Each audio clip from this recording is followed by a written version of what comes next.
welcome back to my channel. I'm back with episode number 3 of the Ancient Origins series, and as you can see by the title, today we're gonna be talking about the hidden truth of the beginning of life on Earth. We're gonna be talking about the Sumerian tablets, Anunnaki, who are they and what is their story of the beginning of life. To understand who we are, we have a tendency to look in the past for answers. It's just that the knowledge we are seeking today is based on an altered history of our past. In this episode, we're gonna go beyond the commonly agreed to story, and we're gonna see to what extent human history has been changed. Let's find out. It is said that ancient Sumeria was the tradition and location that gave birth to our modern day religion and culture, and it is known to be the oldest civilization known to man. The Sumerian language was developed in ancient Mesopotamia, and it is known to be the oldest ever written language. This language was written in a script called cuneiform, which was later adapted to other languages. Post-Sumerian cultures, such as the Babylonians, for example, worshipped and valued so much the work that the Sumerians did, and devoted themselves to translating and understanding their texts. Translations due to which we are able today to understand these writings. In 1849, Henry Layard made several excavations in the Sipar and Nippur area of modern-day Iraq and discovered about 20,000 Sumerian tablets, 12 of which were about the Garden of Eden. And the researcher Anton Parks has dedicated himself to translating and understanding these texts, and his findings tell a completely different story about our beginnings than what we have been led to believe. The Sumerian tablets explain that what we know today as the beginning of life on Earth is actually a repopulation, and these events are explained both in Sumerian texts and in texts of later cultures, the Babylonians for example, texts in which the creation process is much more detailed. It all seems to start with the goddess Namu, who is described as the creative force behind the entire universe, and she gave birth to the first actual gods, An and Ki, meaning the heaven and the earth, although in some texts they are interpreted as a single entity, Anki, who will later create Enki and then Lil. When these Sumerian gods came to Earth, they settled in the above-mentioned area of present-day Iraq, and it seems that they come from the planet Nibiru and have come to our planet due to a galactic war. This dispute seems to have later spread on Earth as well, and was followed by the change of the matriarchal regime to the patriarchal regime that we have in place today. But I'm gonna leave this to a future episode. The Sumerian tablets describe Enki and Enlil as the main characters in the creation of humanity, and although they were called gods, they were actually reptilian-type humanoid beings, also known as the Anunnaki. These two brothers had very opposite characteristics. Enki was actually the god of wisdom, and he was very concerned about humanity, and he was constantly trying to help us, while Enlil had a more dominant and angry character who did not care about Earth at all. These Sumerian tablets about the Garden of Eden have as their main theme the genetic transformation of humans, and this is a topic that is constantly being repeated throughout the text.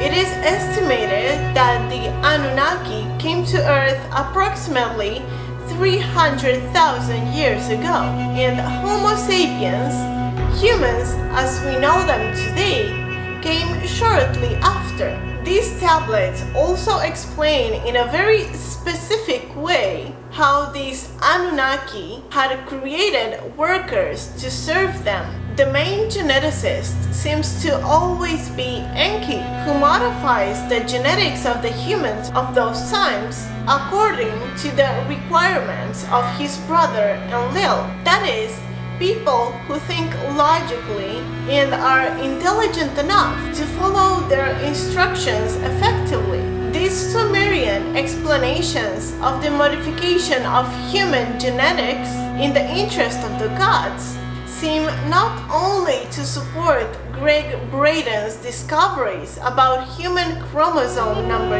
2, which is actually the longest chromosome in the human DNA, and I also have a video about it, which shortly demonstrates that indeed there is a part of human DNA that seems to be the result of an ancient genetic modification. But these ancient texts seem to also give us the piece of information that we lacked to understand who and why did these modifications.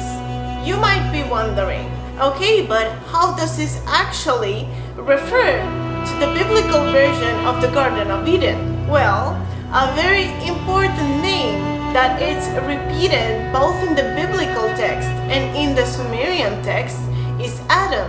Researchers have been trying to find out the root origin of this name.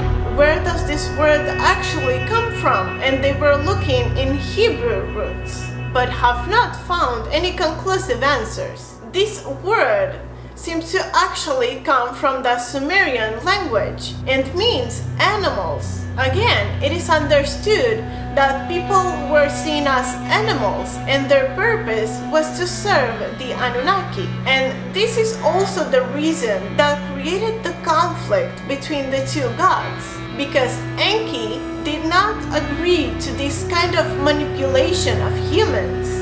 He wanted to help them and help them free themselves. And this would actually be the root of the snake story from the Garden of Eden in the Bible. In the same way, Satan is often found both in the Bible and in Sumerian texts. And the root of this word also comes from the Sumerian language and means administrator. In the Sumerian texts, Enlil is also referred to as the great Satan, that is, the great administrator, given the fact that he was mainly the one who gave orders. So most of the time, Enlil would send Enki to deal with the humans, to talk to them, and so on. Enki was the one who negotiated with the people, and they would mainly see Enki. Now remember that they are both reptilian humanoid beings. Sumerian texts also specify that people refer to Enki by the term the snake because of what he looked like. Again, he's a reptilian being, but he was actually their friend. He always sought to help them. This story was also translated, but rather mistranslated in the biblical text, when the serpent tempted Eve with the fruit of knowledge when God specified not to eat it. According to the translations of the researcher Anton Parks, the biblical writing would be an altered version of the original Sumerian story. The God in the Bible is the representation of Enlil, the one who seeks to control people, and the serpent in the garden is the representation of Enki, because Enki offered them the most powerful weapon in their release, knowledge. In this way, people would know how to take care of themselves and how to defend themselves. And he also taught them about their infinite abilities due to their DNA.